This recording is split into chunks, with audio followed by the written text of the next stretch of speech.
आज की बड़ी खबर की बात करते हैं। दुनिया के सबसे लंबे रिवर क्रूज को प्रधानमंत्री नरेंद्र मोदी आज हरी झंडी दिखाएंगे। वीडियो कॉन्फ्रेंसिंग के जरिए प्रधानमंत्री नरेंद्र मोदी गंगा विलास क्रूज को हरी झंडी दिखाने वाले हैं। इसके साथ ही प्रधानमंत्री टेंट सिटी का उद्घाटन करेंगे। आपको बता दें कि वाराणसी से ढाका से होते हुए डिब्रूगढ़ तक ये क्रूज पहुंचेगा। गंगा विलास क्रूज वाराणसी से अपनी यात्रा की शुरुआत आज से करेगा। ये क्रूज वाराणसी से डिब्रूगढ़ और फिर बांग्लादेश तक 3200 किलोमीटर की यात्रा 51 दिन में पूरा करेगा। इस विशालकाय क्रूज का नाम गंगा विलास है। इस क्रूज की खासियत यह भी है कि ये वाराणसी में ही बनाया गया है, यानी कि कंप्लीट मेड इन इंडिया। इसमें 5 स्टार होटल जैसी सारी सुविधाएं मौजूद हैं। क्रूज के साथ ही पीएम मोदी वाराणसी में गंगा नदी के तट पर एक टेंट सिटी का भी उद्घाटन करने जा रहे हैं।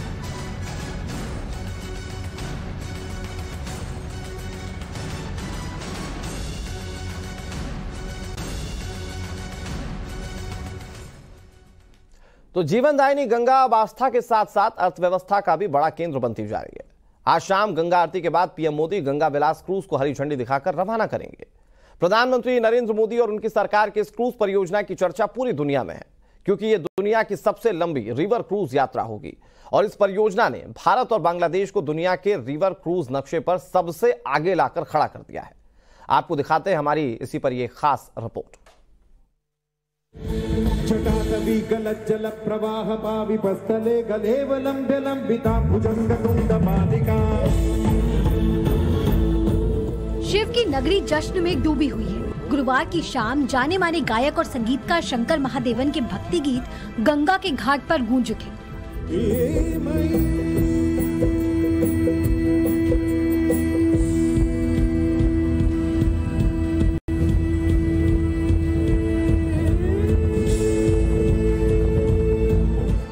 काशी विश्वनाथ कॉरिडोर में उनका सांस्कृतिक कार्यक्रम हुआ।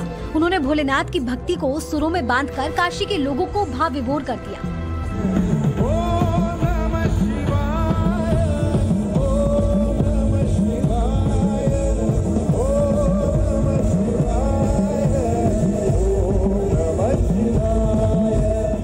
गुरुवार का ये जश्न शुक्रवार को होने वाले गंगा विलास क्रूज के फ्लैग ऑफ की तैयारी है। प्रधानमंत्री नरेंद्र मोदी आज दुनिया के सबसे लंबे रिवर क्रूज गंगा विलास को फ्लैग ऑफ करेंगे। पीएम मोदी क्रूज को वर्चुअली हरी झंडी दिखाएंगे। यह एक नई शुरुआत काशी और उत्तर प्रदेश के वासियों के लिए प्रधानमंत्री मोदी जी ने दी है। मैं इसके लिए प्रधानमंत्री मोदी जी का हृदय से आभार व्यक्त करता हूं। इस क्रूज की खासियत यह है कि ये वाराणसी में ही बना है। इसमें 5 स्टार होटल जैसी सुविधाएं मौजूद हैं। प्रधानमंत्री मोदी के हरी झंडी दिखाने के बाद आज ही क्रूज डिब्रूगढ़ के लिए रवाना हो जाएगा। रात्रि विश्राम गाजीपुर में करेगा और फिर अपनी इसकी यात्रा प्रारंभ होगी।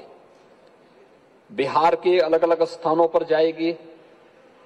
बिहार के बाद झारखंड, झारखंड के बाद फिर बंगाल, पश्चिमी बंगाल में जाने के बाद फिर एक क्रूज बांग्लादेश में प्रवेश करेगा। लगभग 11 दिन की यात्रा बांग्लादेश के अंदर पूरा करने के बाद फिर ये यात्रा असम राज्य में प्रवेश करेगी और गुवाहाटी होते हुए डिब्रूगढ़ तक की यात्रा लगभग 51-52 दिनों में पूरी होने वाली है।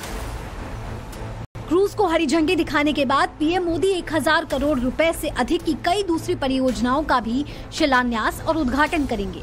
इस मौके पर सीएम योगी और केंद्रीय जहाज रानी मंत्री सर्बानंद सोनोवाल भी मौजूद रहेंगे।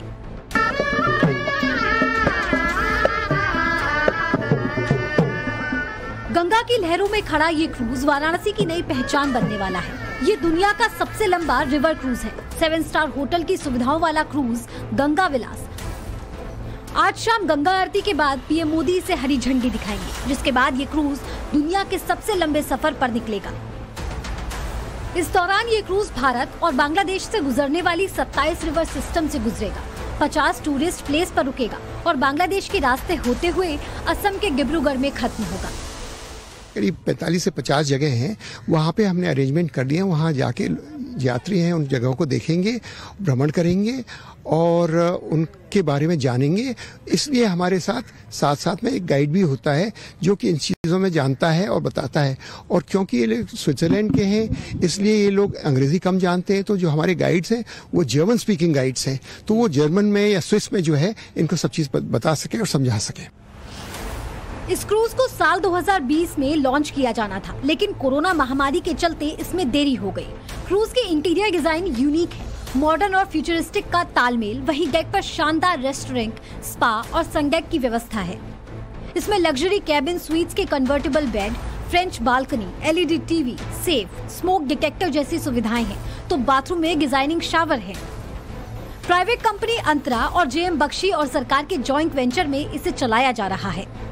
13 तारीख को जब प्रधानमंत्री नरेंद्र मोदी इसका उद्घाटन करेंगे, इसे हरी झंडी देकर रवाना करेंगे और उसके बाद जो इसकी तस्वीरें होंगी वो पूरी दुनिया देखेगी। इन सब के बीच में जिस तरीके से गंगा में जो टूरिज्म को लेकर उनको वो काफी आसान्वित नजर आ रहे हैं और उनका ये कहना है कि जो भविष्य है वो बेहद उज्जवल है। अगर जिस तरीके से गंगा सिर्फ आस्था ही नहीं बल्कि अब अर्थव्यवस्था का भी एक बड़ा केंद्र बनती जा रही है। वाराणसी से अतिकेश के साथ आशुतोष सिंह, टाइम्स नाउ, नव भारत।